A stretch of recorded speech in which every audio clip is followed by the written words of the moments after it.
Hello सांग माने केमिति अछंती। आशा करछि समस्ते बहुत भलरे थिबे। आपण समस्तंको मो तरफरु जय गुरु।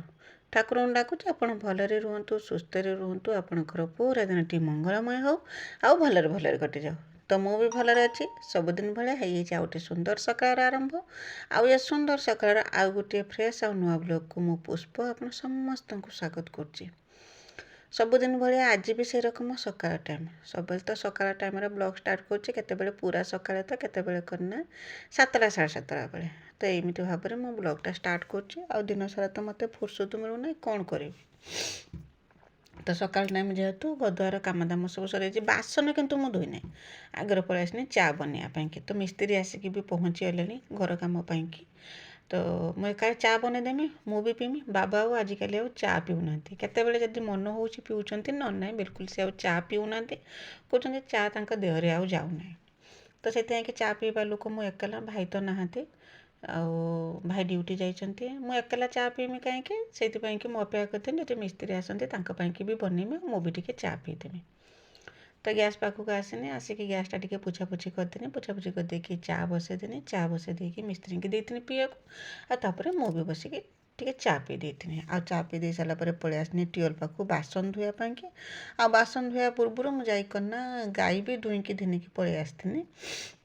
गाई धुआ कम सरी खाली गला काल लुगा थिला ताकू धोएमी आ करना बासन धोएमी बासन एति कम सरी देकी तापर करना गाधुआ पधुआ करके ठाकुर पूजा करें बस यही रकम। आज मिकिली की नहीं जाइछंती बाबा छक को ता चुटी काटियापाई कि चुटी काटिकी ताकू धिनिकी आसबे से आज छुट्टी थिला कि कौन ना छुट्टी तो थिलानी तो नहीं जाइछंती कहीं मुंडर चुट्टी बड़ी पड़ता ना से बिल्कुल भी तेल मारना मुंडर पूरा झांपुर झांपुर होकर बुला बेलू भल देखा तो जाऊला से तो जबरदस्ती कर छकू काजी नहीं तापरे मु करना गाधुआ पाधुआ सारिकी पलि आसनी पलि आसिक ठाकुर पूजा भी सब सरी देती चा तो दे देती अलरेडी मिस्त्री की दे देती चिंता होता तापर से रोषे कर सारापर तरकारी गोटे कर सारापर से कहना जलखिया खाए मिस्त्री रुटी बनाऊनी केवल करना से जलखिया मैंने मुढ़ी और तरकारी खाते से रकम।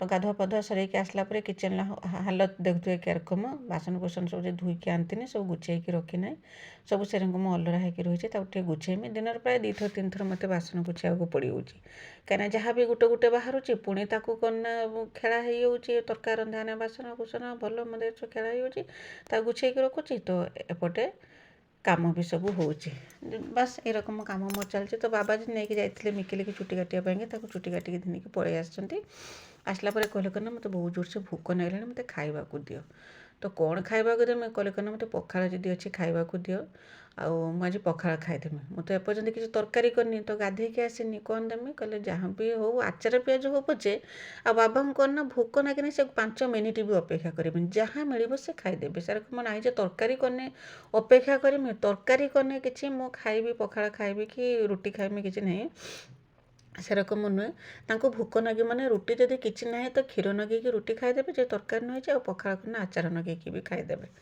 तो आज बाबा जी छक को लेकिन जाइए मिकिली की आम जलखिया धिनिकी आसते मु जलखिया बाहर देती बाबा को भी देती खावाई कि से बसिक बाबा खाई पाखे आम भी समस्ते खाई मिकिली तो छकरू खाई आसते आना मु आ गेलन आम 2 जन से जलखिया खाईदे खियापिया कम सरीगला आमर खियापिया कम सरीगला नन तो मु खाई पारती जदि जलखिया न आसता मु तो खाई पारि था मोर लेट होता जेहेतु जलखिया आनी खियापिया कामटा शीघ्र सरीगला आ सरी देकी मु पलि आसनी तरकारी करमी मिस्त्री कि खाली मिस्त्री ना मिस्त्री भी खाइबे आमे भी खाइबा। तो आज करना शिंब बेसर बनईमी तो से शिंब काली किले किणिकी आनतीन जे बाबा तंकर विरक्त होचन कौन पाई किए शिंब किणिकी आणुच शिंब तो भल लगुनि खाइबापी कि तो यार तो किसी टेस्ट ना किंतु से जानना शिंब तरकारी रांधेने केते सुंदर नागे बोलिकी चिकेन तरकारी भाया नागिबो बोलिकी एसबू जानना खाइला से जानिले जे हाँ तरकारीटा एते सुंदर नागुची बोलिकी मो पर विरक्त होले कहीं शिंब किणिकी आनुचे एटा भल लगुनि आ खाइबापी कि तो मु तांका कथा न मानिकी आज करना शिंब आलू बैगन बेसर बनईम बोलिकी कटाकटी करके रेडी करदेन तो देखी पाते समय से 9:30 कि 10टा पाखापाखि हम 10टा पाखापाखि हम कहीं मिकिली अलरेडी स्कूल जा सारा चुली पाखे देखुवे क्या रकम खरा ये खरारे बसिकी मु रोषे करुँच आपण मैंने भावुथे खरा जो रोषे करुँच भिडियो क्या रकम मु बनाऊथी ଭିଡ଼ିଓ ତ ବିଲକୁଲ ବି ମୁଁ ଏଠି ବନେଇ ପାରୁନି। ମୋବାଇଲ ପୁରା ଗରମ ହେଇଯାଉଛି ଆଉ କିଛି ଦେଖା ଜଣା ବି ପଡ଼ୁନି ଭିଡ଼ିଓ ହେଉଛି କି ନ ହେଉଛି ବୋଲିକି। ନିଜ କଥା ତ ଅସମ୍ଭାଳ, ତ ମୋବାଇଲ କଥା କିଏ ସେ ବୁଝୁଛି। ସେଥିପାଇଁକି ମୁଁ ସେଠିକି ବିଲକୁଲ ବି ରୋଷେଇ ପାଖକୁ ମୋବାଇଲ ନେଉନି। ଏଇଠି ମୁଁ ଘରେ ମୋବାଇଲ ରଖିଥିଲି, ଯାହା ତା'ର ସୁଟ୍ ହେଇଛି। ଚୁଲି ପାଖକୁ ତ ମୁଁ ବିଲକୁଲ ବି ନେଇନାହିଁ। ତ ଏଇ ରକମ ଖରା ଆଜିକାଲି କ'ଣ ନା ବହୁତ ଜୋରସେ ଖରା କଲାଣି। ସକାଳେ ସନ୍ଧ୍ୟା ତ ଶୀତ ଲାଗୁଛି ହାଲକା ହାଲକା, କିନ୍ତୁ ଦ୍ୱିପହର ଟାଇମ୍ରେ ଟିକେ ଖରା ଟିକେ ଟାଣ କରୁଛି। ଆଉ ଏ ଖରା କ'ଣ ନା ଟାଣ କରୁଛି ମାନେ ଗରମ ଲାଗୁନାହିଁ, ଏ ଖରା ଦେହକୁ ଭଲ ଲାଗୁଛି। ତ ଜାଳ ବି କିଛି ଥିଲାନି ଚୁଲି ପାଖରେ। ବାବାଙ୍କୁ କହିନି, ସେ ଆଣିକି ବାଉଁଶ ଫଟେଇ ଦେଇଥିଲେ ଚୁଲି ପାଖକୁ ଜାଳ ଦେଇଥିଲେ।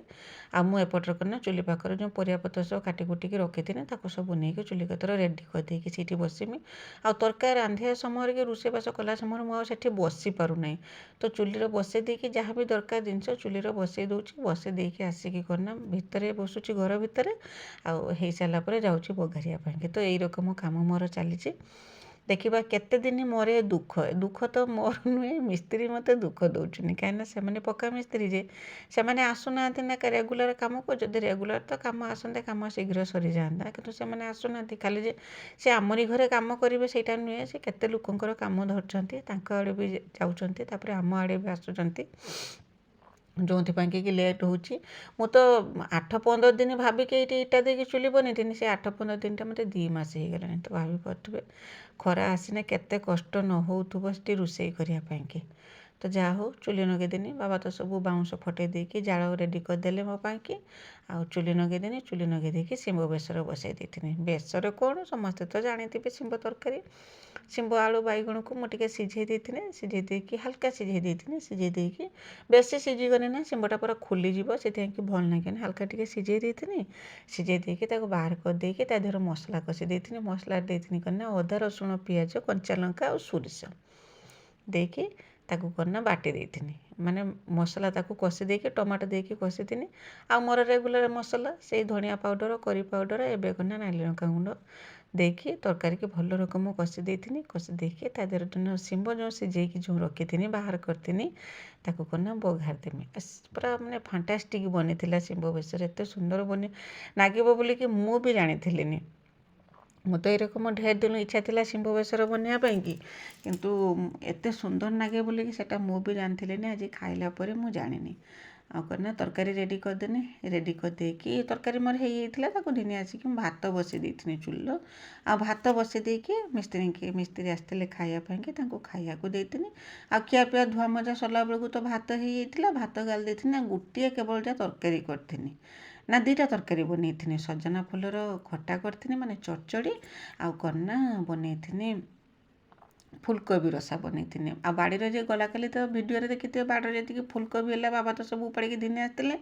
କହିଲେ କ'ଣ ନା ଆକୁ ତରକାରୀ କରିଦେବା, ଆମେ ଖାଇଦେବା। ତ ଗୋଟିଏ ଫୁଲକୋବି ଆମେ ଖାଇବା ପାଇଁକି 3 ଜଣ ଲୋକ, କିନ୍ତୁ ବାବା କାଟି ଦେଇଥିଲେ ପୁରା ଗୋଟିଏ ଫୁଲକୋବି କାଟି ଦେଇଥିଲେ। ଆଉ ସେ ଫୁଲକୋବି ତରକାରୀ ମୁଁ ବନେଇଥିଲି। ବାସ୍ ଏଇ ରକମ। ତ ରୋଷେଇବାସ ସବୁ ତ ସରିଗଲା। ସେଠି ତରକାରୀ ମାନେ କରିଦେଇକି ମୁଁ ଦିନେ ଆସିଥିଲି। ଦିନେ ଆସିକି ଏଠି ମିସ୍ତ୍ରୀ କାମ କରୁଥିଲେ, ତାଙ୍କର କାମ ସରିଥିଲାନି। ଏଇଠି ଅଳ୍ପ ଟିକେ କାମ ଥିଲା। ମୁଁ ଆସିକି ତାଙ୍କର ଟିକେ ଭିଡ଼ିଓ କରିଥିଲି। ମାନେ ତାଙ୍କୁ ପଚାରିକି କରିଥିଲି ଯେ ତୁମେ କାମ କରୁଛ, ମୁଁ ତୁମର ଭିଡ଼ିଓ କରିବି। ସେ କହିଲେ ହଁ କିଛି ଅସୁବିଧା ନାହିଁ, ତୁମେ ଭିଡ଼ିଓ କର। କାହିଁକିନା ସେମାନେ ବି ବୁଝନ୍ତି ଯେ ସେ କ'ଣ ନା ରିଲ୍ସ ବନାଉଛ। ମୁଁ କହିଲି ରିଲ୍ସ ନୁହେଁ, ମୁଁ ଭିଡ଼ିଓ ବନାଉଛି। ତ ଏଇରକମ କଥା ହେଇକି ତାଙ୍କର ଟିକେ ଭିଡ଼ିଓ ବନାଉଥିଲି। ଆଉ ସେମାନେ ଗଲା ପରେ ଆମେ ଖାଇବାକୁ ଆସିଥିଲେ। ତ ଦେଖିପାରୁଥିବେ ଫୁଲକୋବି ଝୋଳ, ତା ସାଙ୍ଗରେ ଶିମ୍ବ ବେସର, ଆଉ କ'ଣ ନା ସଜନା ଫୁଲର ଚଡ଼ଚଡ଼ି। ତ ବାବା ଯେ କହୁଥିଲେ ନା ଏ ଶିମ୍ବ ଆଞ୍ଚ କାହିଁକି ଭଲ ଲାଗୁନି ଖାଇବା ପାଇଁକି, ଆଉ ଶିମ୍ବକୁ ଗାଈକି ଦେଇଦିଅ ବୋଲିକି, ବାବା କ'ଣ ନା ଆଜି କେବଳ ତ ଫୁଲକୋବି ତରକାରୀ ସେ ଖାଇଥିଲେନି, ସେ ଶିମ୍ବ ତରକାରୀ ଦିନିକି ହିଁ ଭାତ ଖାଇଥିଲେ। ତ ଜାଣିପାରୁଥିବେ କେତେ ସୁନ୍ଦର ବନିଥିଲା ତରକାରୀ। ଆଉ ମୋର ଥାଳି ରେଡ଼ି ହେଇଯାଇଥିଲା। କାହିଁକିନା ଗୋଟେ ସର୍ଟ ଭିଡ଼ିଓ କରିଥିଲି ନା, ସର୍ଟ ଭିଡ଼ିଓ ତ ଛାଡ଼ିଥିଲି, ଆପଣମାନେ କେହି ଦେଖିନାହାନ୍ତି ଆଉ କି ଦେଖୁ ବି ନାହାନ୍ତି। ଦେଖିଲେ ସିନା ମୋତେ ଟିକେ ସପୋର୍ଟ ହୁଅନ୍ତା। ଆପଣ ତ ସପୋର୍ଟ କେହି କରୁନାହାନ୍ତି, ଆଉ କ'ଣ କରିବି। ଭାବୁଛି ଆଉ ସର୍ଟ ଭିଡ଼ିଓ ଛାଡ଼ିବିନି ବୋଲିକି। କାହିଁକିନା ତ ଦେଖୁନାହାନ୍ତି କି ପସନ୍ଦ କରୁନାହାନ୍ତି, ଆଉ କାହିଁକି ଛାଡ଼ିକି ଏତେ ପରିଶ୍ରମ କରିକି ଲଙ୍ଗ୍ ଭିଡ଼ିଓ ତା ସାଙ୍ଗରେ ସର୍ଟ ଭିଡ଼ିଓ କାହିଁକି ଏତେ ସବୁ କରିମି। ତ ଭାବୁଛି ଆଉ ସର୍ଟ ଭିଡ଼ିଓ କରିବିନି। ଭ୍ୟୁଜ୍ ନଗଲା ବେଳକୁ ନା ଭିଡ଼ିଓ କରିବା ପାଇଁ ବିଲକୁଲ ବି ଇଚ୍ଛା ହେଉନି। ସତ କଥାଟା ହେଲା ସେଇଆ।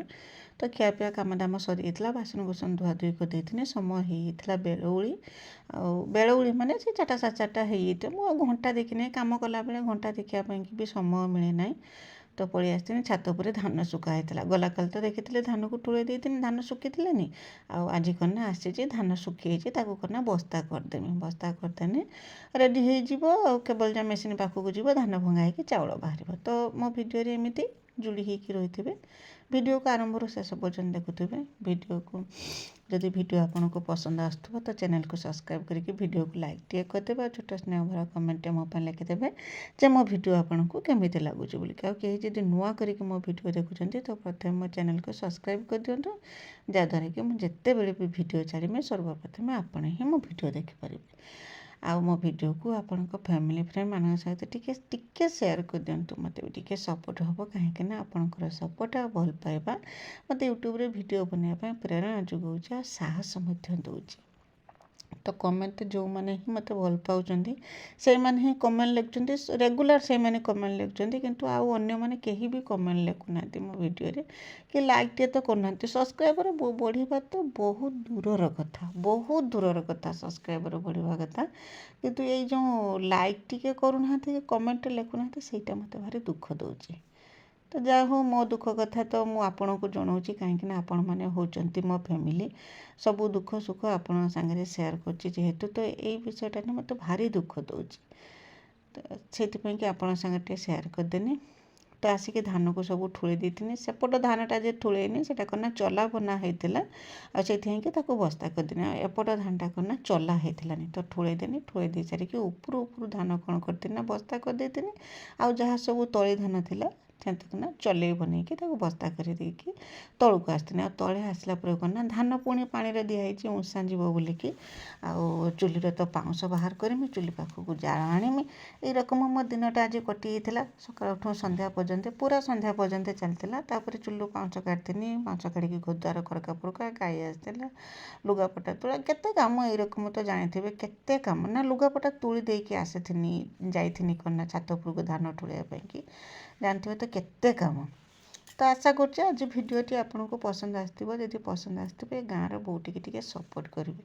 କାଶ ଆପଣମାନଙ୍କ ଭଲ ପାଇବାକୁ ହିଁ ଅପେକ୍ଷା କରିକି ରହିଛି। କେତେବେଳେ ଆପଣ ଭଲ ପାଇବେ ଆଉ କ'ଣ ନା ସପୋର୍ଟ ଟିକେ ମୋତେ କରିବେ। ବାସ୍ ଏ ଗାଁର ବୋଉର ଏତେ ପରିଶ୍ରମର ମାନେ ଫଳ ତାକୁ ଟିକେ ମିଳିବ, ବାସ୍ ଏଇଆ, ଆଉ କିଛି ନୁହେଁ। ତ ଆଜି ପାଇଁ ରହୁଛି।